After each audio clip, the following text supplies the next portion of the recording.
Hi friends, நீங்க பார்த்துட்டு இருக்கிறது ஃபிலிம் தியரி. இன்னைக்கு நாம பார்க்க போறது பென் 10 காமிக்கோட ஃபர்ஸ்ட் இஷ்யூ தான். சோ வாங்க, ரொம்ப டைம் எடுத்து பேச வேண்டாம், டைரக்டா காமிக் உள்ள போலாம். இந்த காமிக் ஸ்டார்டிங்லயே ஸ்பேஸ்ல இருந்து ஸ்டார்ட் ஆகுது. வாங்க பார்க்கலாம். இப்போ அந்த நேரம் வந்துருச்சு. என்னோட அபார சக்தி உண்மையான இலக்கை அடையிற நேரம் இதுன்னு நினைக்கிறேன். ஆனா இந்த பிரபஞ்சம் என் கண்ணோட்டத்துல அவ்வளோ பெருசா தெரியல. இதை நான் அடையிற ஒரு நிலம் மட்டும்தான். இதுல என்ன எதிர்த்தா எல்லா உலகத்தையும் நான் ஈஸியாவே அழிச்சிடுவேன். அதனால இந்த உலகமாவது எனக்கு ஒரு சவாலா இருக்குமா? யாராவது என்ன டிஃபீட் பண்ற அளவுக்கு பவர்ஃபுல்லா இருக்க முடியுமா? இல்ல பவர்ஃபுல்லான ஒரு வெப்பன் தான் இருக்குதா? ஆமா, சமீபத்துல தான் எனக்கு ஒரு விஷயம் தெரிய வந்துச்சு. அப்படி ஒரு ஆயுதம் இந்த யூனிவர்ஸ்ல இருக்கு. ஆனா அதுவும் எனக்கு சொந்தமாகிரும் அப்படின்னு சொல்லிட்டு ஓம்னிட்ரிக்ஸ் போற அந்த பாட காட்டுறாங்க. அப்புறம் பூமியில ஒரு ஃபாரஸ்ட் ஏரியால காட்டுறாங்க. ஒரு சத்தம், இந்த உலகத்துல எதுவுமே நியாயமா நடக்காதரா. அதான் நம்ம பெண்டா அவனோட சூமோ ஸ்லாமர் கார்டு கலெக்ஷனை பார்த்துட்டு சொல்லுவான், ஏன்டா இருக்கிறதெல்லாம் ப்ளூ அப்புறம் ரெட் கார்டு மட்டும்தான் இருக்கு, எப்பதான் எனக்கு அந்த கோல்டு கார்டு கிடைக்குமோ? இப்படி சொல்றத பார்த்து சைட்ல நம்ம குவென் கேப்பா, எந்த சூமோ ஸ்லாமர் கார்டு மேல இவ்ளோ பைத்தியம் இருக்கிறத பார்த்தா உனக்கு கவலையே இல்லையா? அதுக்கும் நம்ம பென் வந்து, தெரியல குவென், நீ எப்பவுமே அந்த ஏலியனை பத்திலாம் கிறுக்குத்தனமா பேசுறதுக்கு இது எவ்வளவோ பரவாயில்ல. அதுக்கு நடுவுல நம்ம கிராண்ட்பா வந்துட்டு, ரெண்டு பேரும் கொஞ்சம் அடிச்சுக்கிறத நிறுத்துங்க, இங்க வந்ததே நம்மலாம் சந்தோஷமா டைம் ஸ்பெண்ட் பண்ணதான். அதுக்கு குவென்னும் சொல்லிட்டு கொஞ்சம் ஓவரா பேசுறான்னு சொல்றான். அதுக்கு பென் வந்து சொல்றான், ஆமா, அங்க ஒருத்தரை கோவப்படுத்துறதுலதான் நம்ம ஸ்பெஷலிஸ்டே, சின்னதுல இருந்தே அப்படிதான். குவென் வந்து கலாச்சிருவா, ஐயோ நம்ம சின்ன பசங்க தான்டா பைத்தியக்காரா, ஏலியன்ஸ்லாம் உண்மையாவே இருக்காங்க, நீ நம்பாம போ, எனக்கு கவலையே இல்ல. அப்புறம் கிராண்ட்பா சொல்றாரு, சரி சரி, இந்த கேம்பிங்ல அதெல்லாம் பேசல, அது இருக்கட்டும், சொல்ல வந்த விஷயத்த சொல்ல வரேன். நாளைக்கு சீக்கிரம் எந்திரிச்சு கிளம்பணும்னா மதியத்துக்குள்ள நம்ம மவுண்ட் ரஷ்மோருக்கு போயிடலாம், என்ன சொல்றீங்க? அதுக்கு பென் சொல்றான், தாத்தா, இத கூகுள்ல பார்த்திருக்க முடிஞ்சா கொஞ்சம் எக்ஸைட்மெண்டா இருந்திருக்கும், ஆனா நீங்க போட்ட நோ டிவைஸ் ரூல் எனக்கு ரொம்ப கஷ்டமா இருக்கு. குவென் சொல்லுவா, ஏன் அத கூகுள்ல பார்த்துதான் தெரியணுமாடா அறிவாளி? அதுக்கும் கிராண்ட்பா மேக்ஸ், ஒரு நிமிஷம் பென், இது ஒன்றும் பனிஷ்மெண்ட் இல்ல, இந்த முழு சம்மர் விடுமுறையும் நம்ம சேர்ந்து இருக்க போறோம், அந்த நேரத்துல ஃபுல்லா ஸ்கிரீனை பார்த்துட்டு டைமை வீணாக்குறது தான் வேண்டான்னு சொல்றேன். குவென் சொல்றா, கவலைப்படாதீங்க தாத்தா, உங்க பேச்ச கேட்க ஒருத்தராவது இங்க இருக்கானே. பென் வந்து குவென்னை கலாய்ப்பான், அட குவென், ஸ்கூல்லயும் இப்படிதானே இருப்ப, ஐயோ நீ கண்டிப்பா டீச்சரோட வளர்ப்பு பிராணியா இருப்பியே. கிராண்ட்பா சொல்லுவாரு, மேக்ஸ் 3 மாசம்தான், சமாளிச்சுக்கோ. அதுக்கு பென் சொல்றான், உண்மைய சொல்ல போனா 3 மாசம் இப்படி சமாளிக்க முடியுமா? நீ எவ்வளவு தைரியமா இருந்தாலும் நீ ஒரு பொண்ணுதானே. குவென் சைலண்டா, நீ பேசிக்கிட்டே இரு, உனக்கு அப்புறம் இருக்கு. உங்க அப்பா அம்மா கிட்ட நான் ஒரு ப்ராமிஸ் பண்ணிருக்கேன், மொபைல்ல பார்க்க முடியாத அமெரிக்காவை உங்களுக்கு காட்டுவேன்னு. அதுவும் நீங்க 2 பேரும் அடிச்சுக்கிட்டு கொன்னுகிட்டீங்கன்னா அதுக்கு நான் தான் ஆயுசு முழுக்க பதில் சொல்லிட்டு அலையணும். பென் சொல்லுவான், கவலைப்படாதீங்க தாத்தா, எனக்கு தான் என் கார்ட்ஸ் இருக்கே, அதுவே போதும். அப்புறம் அங்க இருக்கிற அந்த புத்தக புழு அவளோட சயின்ஸ் புக்கை எடுத்துட்டு வந்திருக்கா. குவென் சொல்லுவா, நீ என்னமோ சொல்லிக்கோ, எனக்கு கவலை இல்லை பென், என்னை வீட்டை விட்டு அனுப்புறதுக்காகத்தான் எங்க அம்மா அப்பா இந்த ட்ரிப்பை பிளான் பண்ணியிருக்காங்கன்னு கூட காரணமா இருக்கலாம். பென்னும் சைட்ல, அப்படியா, சரிங்க மேடம். குவென் வந்து, எனக்கும் அவங்க தேவையில்லை. கிராண்ட்பா வந்து, அப்படிலாம் இல்லை குவென், பெண்ணுக்கும் அதுக்குள்ளேயே போர் அடிக்கும் போல, நீங்க 2 பேரும் இப்படியே இந்த மார்ஷ் மெல்லோவை எரிச்சுக்கிட்டு இருங்க, நான் இங்கிருந்து அந்த காட்டுக்குள்ள கிளம்புறேன். கிராண்ட்பாவும் நில்லு பெண்ணுன்னு சொல்லுவாரு, ஆனா அதை பார்க்காம அவன் கிளம்பிடுவான்.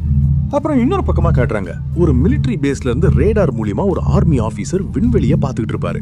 அப்போ ஒரு புது சிக்னல் வர்றதை கவனிக்கிறாரு. அதோட எனர்ஜி என்னன்னு சரியா தெரியல, எங்களால அதை என்னன்னு சரியாவும் ஐடென்டிஃபை பண்ணி சொல்ல முடியல, ஆனா அது எதுவா இருந்தாலும் இன்னும் கொஞ்ச நேரத்துல பூமியை ரீச் ஆகிடும். இன்னொரு பக்கம் காட்டுக்குள்ள போன பென்னை காட்டுறாங்க. அவன், சே பாரு, வழக்கம் போல இங்கேயும் வழி மாறி வந்துட்டேன்டா. இதுல அந்த குவென் சந்தோஷமா இருப்பா, நான் எப்பவுமே ஏதாச்சும் பிரச்சனையில மாட்டிக்கிறேன்னு சொல்லுவா. அப்படின்னு சொல்லும்போது தூரத்துல எதையோ பென் பார்த்துட்டு, என்னடா இது, அது என்னவா இருக்கும்னு பார்த்துட்டே இருப்பான். அப்படி பார்த்துட்டு இருக்கும்போதே அது அவன் பக்கமா வந்து விழுந்துரும். அதுல பயந்து அடிச்சு தெரிச்சு போய் ஐயோ அப்படின்னு கத்திக்கிட்டே விழுவான். எந்திரிச்சிட்டு, நல்ல வேளை விழுந்ததுல ஒன்றும் ஆகல, ஆனா இந்த ஃபீல் ரொம்ப மோசமா இருந்துச்சு. ஆமா, கீழே விழுந்துச்சு, அது என்னவா இருக்கும், இன்னும் எனக்கு ஏதோ ஒரு மாதிரியான ஃபீலா இருக்கு. அப்புறம் அந்த விழுந்த குழிய போய் எட்டி பார்க்கறான். என்னடா இது, வித்தியாசமா இருக்கு, எனக்கு தெரியுது, தாத்தாவை கண்டுபிடிச்சு கூட்டிட்டு வரணும். அப்படி சொல்லும் போதே அந்த பாட்ல இருந்த ஆம்னிட்ரிக்ஸ் தானா அவன் கைய வந்து சுத்திக்குது. அவனும் கத்துறான், என்ன விட்டுரு, என் கைய விடுறா விட்டுன்னு பயங்கரமா கத்துறான். அப்படி இவன் கத்திட்டு இருக்கும் போதே அந்த இடத்துக்கு மிலிட்டரி ஆளுகள்லாம் வந்துடுறாங்க. அதோட ஹெட் ஆபீசர் வந்து ஆர்டர் கொடுப்பாரு. எல்லாரும் கவனிங்க, இந்த பக்கத்துல ஒரு முக்கியமான பொருள் இருக்கிறத கன்ஃபார்ம் பண்ணிருக்காங்க. சோ வேகமா வேலையை ஸ்டார்ட் பண்ணுங்க. இந்த ஏரியாவை நம்ம கட்டுப்பாட்டுக்குள்ள கொண்டு வாங்க. சயின்டிஸ்ட்லாம் அவங்களோட வேலையை தொடங்கட்டும். இங்க விழுந்தது என்னவா இருந்தாலும் அதை கண்டுபிடிக்கிறது நம்ம பொறுப்பு. அதை கண்டுபிடிக்கிற வரைக்கும் யாரும் வேலையை ஸ்டாப் பண்ணக்கூடாது. பெண்ணு ஒரு மரத்துக்கு பின்னால உட்காந்துட்டு, ஐயோ எல்லாம் ஒண்ணு கூடிட்டாங்களே அப்படின்னு சொல்லுவான். அப்படியே சீன் கிராண்ட்பா கிட்ட போகுது. கிராண்ட்பா காட்டுக்குள்ள பென்னை தேடி, பென் டென்னிசன் எங்க இருக்க, இது விளையாடுற நேரம் இல்ல வான்னு கத்திட்டு இருப்பாரு. அப்படி கத்திட்டு இருக்கும்போது வானத்துல ஒரு கிரீன் கலர்ல போகிறத பாக்குறாரு. என்னது இது, அட என்னடா இது, இந்த சம்மரை நிம்மதியா என்ஜாய் பண்ணலான்னு பார்த்தேன், எல்லாம் போச்சு. குவென் நான் அங்க போற வரைக்கும் தனியா சமாளிச்சுக்குவான்னு நம்புறேன். அப்படியே வேன்ல குவென் உக்காந்துட்டு, இதுக்கு பேரு தான் விடுமுறையா அப்படின்னு சொல்லிட்டு இருப்பா. இன்னொரு பக்கம் நம்ம பென் அந்த கையில இருக்கிற வாட்சை கழட்ட ட்ரை பண்ணிட்டே இருப்பான். இது விளையாட்டு இல்ல, இது ஏன் என் கையில இருந்து கழட்ட முடியல, தயவு செஞ்சு கழண்டு வந்துரு. அந்த நேரத்துல திடீர்னு ஒரு கரடி அங்க வந்துருது.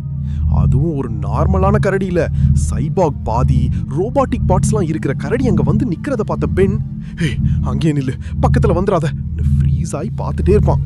இது என்னெல்லாம் பண்ண போதோன்னு சொல்லிட்டு இருப்பான். அவன் கையில இருந்த ஓம்னிட்ரிக்ஸ்ல இருந்து லைட் எரியுது. என்னடா நடக்குதுன்னு கைய பாக்குறான். திடீர்னு லைட் ஃபிளாஷ் ஆகி ஆன்னு பயங்கரமா கத்துறான்.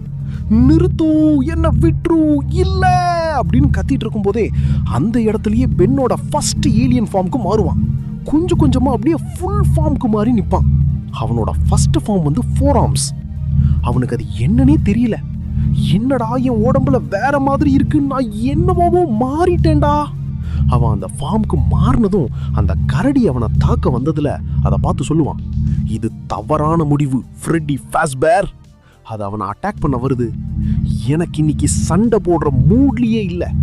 அது அவன் தலையை கடிக்க வர நம்ம பெண் எப்படியோ ஜஸ்ட் மிஸ்ல அதை கேட்ச் பண்ணி அது வெயிட் தாங்காம கீழே விழுந்துட்டு சொல்லுவான், என்னோட மூஞ்ச கடிச்சிடலாம்னு நினைச்சியா, இது என்னோட உண்மையான மூஞ்சே இல்லையே.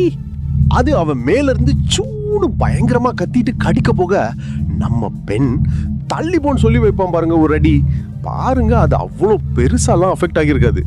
ஆனா நம்ம பையன் ஒரு மாஸ் டைலாக் சொல்லுவான், உனக்கு என்ன சண்டை தானே போடணும், வா, உன்னை எதிர்த்து சண்டை போட 4 கை இருக்கிறவன் இருக்கான், வா, எனக்கு சுமோ ஸ்லாமர் பத்தி தெரியும், யாரும் சொல்லி கொடுக்க தேவையில்லைன்னு சொல்ல லைட் அப்படியே பிளிங்க் ஆகுது.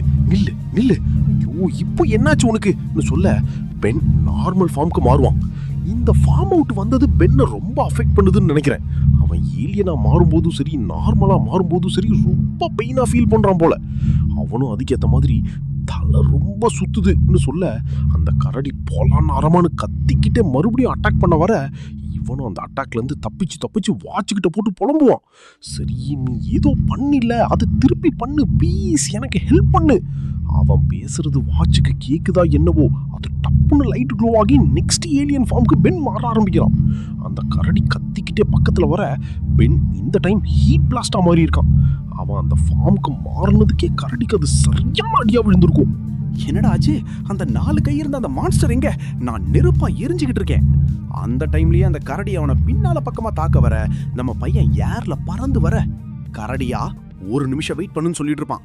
அது வர இவன் என் பக்கத்துல வரதா இதை என்னால கண்ட்ரோல் பண்ண முடியலன்னு சொல்லும் போதே அவனை சுத்தி நெருப்பு பயங்கரமா வெடிச்சு சதறும். உன் மேல எனக்கு கோபம்லாம் இல்ல கரடி, பயந்து ஓடாத, நான் உன்னை தப்பா சொல்ல மாட்டேன்.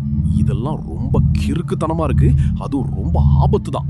ரைட்டுடா, இதை யாரும் பார்க்காம இருக்க சான்ஸே இல்ல, கன்ஃபார்ம் எல்லாரும் பார்த்திருப்பாங்க.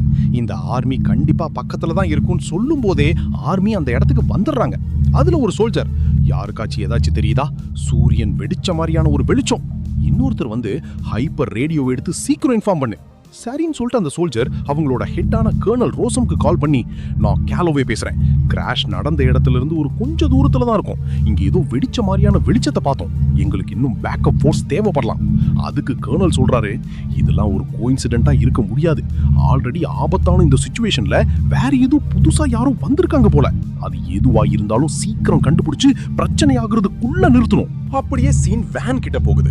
குவென் அவங்க தாத்தாக்கு மொபைல் மூலியமா கால் பண்ண ட்ரை பண்ணுவா. வணக்கம், நீங்க மேக்ஸ் டென்னிசனோட வாய்ஸ் மெயிலுக்கு கால் பண்ணிருக்கீங்க. பீப் சவுண்ட் வந்ததுக்கு அப்புறம் உங்க மெசேஜ் சொல்லுங்க. முக்கியமா இருந்தா உங்களுக்கு என்ன பண்ணணும்னு தெரியும்னு சொல்லும். குவென்னும் தாத்தா போனை எடுங்க, நீங்க எங்க இருக்கீங்க? அப்படியே சீன் மறுபடியும் காட்டுக்குள்ள போகுது. கிராண்ட்பா அவரு இந்த மாதிரி ஒரு நாள் வரும்னு தெரியும், ஆனா இவ்வளவு சீக்கிரம் வரும்னு நான் நினைக்கல. அப்படியே சீன் ஸ்பேஸுக்கு போகுது. அங்க நம்ம வில்கெக்ஸோட ஸ்பேஸ் ஷிப்பை காட்டுறாங்க. ஒரு அலர்ட் சவுண்ட் வருது. நம்மளோட லாங் ரேஞ்ச் சென்சார் ஒரு புது சிக்னலை கண்டுபிடிச்சிருக்கு. அங்க இருக்கிற ஏலியன் சொல்லுது, அந்த சிக்னல் நம்ம டேட்டால இருக்கிற ஓம்னிட்ரிக்ஸ் எனர்ஜியோட மேட்ச் ஆகுது. அதோட எக்ஸாக்ட் லொகேஷனையும் கண்டுபிடிச்சிட்டு இருக்கோம். கடைசியா கண்டுபிடிச்சிட்டோம். வில்கெக்ஸ், அது எப்பயுமே மறைஞ்சே இருக்க முடியாது. எனக்கு தெரியும். சீக்கிரம் லொகேஷனை ட்ராக் பண்ணி பக்கத்துல இருக்கிற நம்ம ஆளுங்களை அங்க போய் அதை எடுத்துட்டு வர சொல்லுங்க. அங்க இருக்கிற ஏதாவது ஜீவராசி அதை எடுத்திருந்தா அவங்களுக்கே தெரியாது. இந்த பிரபஞ்சத்தையே ஆளக்கூடிய சக்தி அவங்க கையில இருக்குன்னு.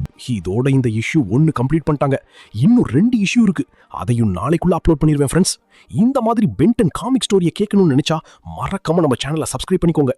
இதுடன் விடை பெறுகிறேன். நான் உங்கள் ஃபிலிம் தியரி. பபாய்.